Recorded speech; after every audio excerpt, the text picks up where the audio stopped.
Hello guys, good morning. Welcome to my new vlog. आज की शुरुआत होती है मेरी चाय और पोहा खा के। यहाँ मैंने बनाई थी आज नाश्ते में पोहा, तो मैं वही खा रही थी।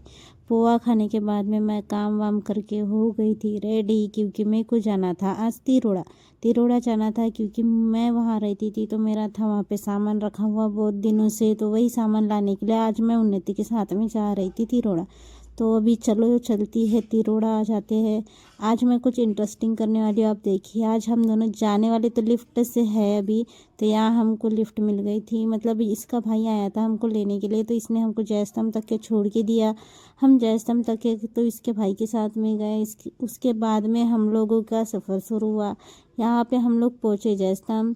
जयस्तंभ पे पहुँचने के बाद में हम लोग पैदल पैदल गए रेलवे स्टेशन तक के। रेलवे स्टेशन के बाद में हम पैदल पैदल रेलवे स्टेशन के बाद में गए कुड़वा नाका तक के। कुड़वा नाका तक के हम पैदल गए। कुड़वा नाका से फिर हमको एक लिफ्ट मिली, तो लिफ्ट से हम फिर गए डोंगरगांव तक। डोंगरगांव तक लिफ्ट से गए। तो ये भैया मिल गए थे हमको डोंगरगांव तक के लिफ्ट से जाने के लिए, तो हम लोग इन्हीं के साथ में निकल गए थे डोंगरगांव तक के। और मैं ये दिखा रही थी आपको ट्रेन का व्यू। ये न्यू पटरी बनी हुई थी, तो ये जा रही थी ट्रेन, तो बहुत ही सुंदर दिख रहा था व्यू। तो अब मैं आपको दिखा रही थी, लेकिन अभी वीडियो में उतना खास नहीं दिख रहा है। रियल स्टिक्स में देखने के लिए बहुत ही अच्छा दिख रहा था। फिर उसके बाद हम लोग पहुँच गए थे MIDC, और ये उसका व्यू है।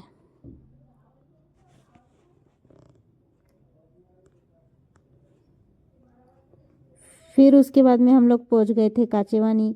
काचेवानी पे पहुंचने के बाद हम लोग कुछ आगे गए। आगे जाने के बाद में हमको एक अंकल मिले, फिर उनके साथ में डायरेक्ट हम जा रहे थे तिरोड़ा के लिए। तो हम लोग यहाँ पे चौकी के पास रुके हुए थे, ट्रेन आई थी इसलिए। उसके बाद हम लोग पहुँच गए थे अपने रूम पे। रूम पे पहुँचने के बाद हम लोग जा रहे थे अपने रूम पे, रूम के अंदर। तो हमारा रूम सबसे टॉप फ्लोर पे था, तो हम सीढ़ियाँ चढ़ के जा रहे थे। और आने के बाद क्या देखते हैं, रूम की ऐसी इतनी गंदी हालत थी कि पूरा सामान बिखरा पड़ा हुआ था। तो फिर हमने पैकिंग किए। पैकिंग करने के बाद में हम लोग निकल रहे थे बस स्टॉप के लिए। तो अभी सामान वामान पैक किए। सामान पैक करने के बाद में हम लोग निकल गए बस से गोंदिया आने के लिए। तो सामान था इसलिए इस टाइम लिफ्ट से नहीं आना जमा, इसलिए हम लोग आ गए बस से ही। तो यहाँ बस में भी बहुत भीड़ थी। उसके बाद हम लोग पहुँच गए थे गोंदिया। गोंदिया में पहुँचने के बाद मैंने अपने बहन को कॉल करके बुला लिया था गोंदिया बस स्टैंड, और आ गई थी मैं घर पे। घर पे आने के बाद मैं मम्मी और सिस्टर यहाँ पे तुवल छिल रहे थे। उसके बाद में मैं फ्रेश होके हो गई थी रेडी। गाइस, आज का व्लॉग अच्छा लगा हो तो लाइक, सब्सक्राइब, कमेंट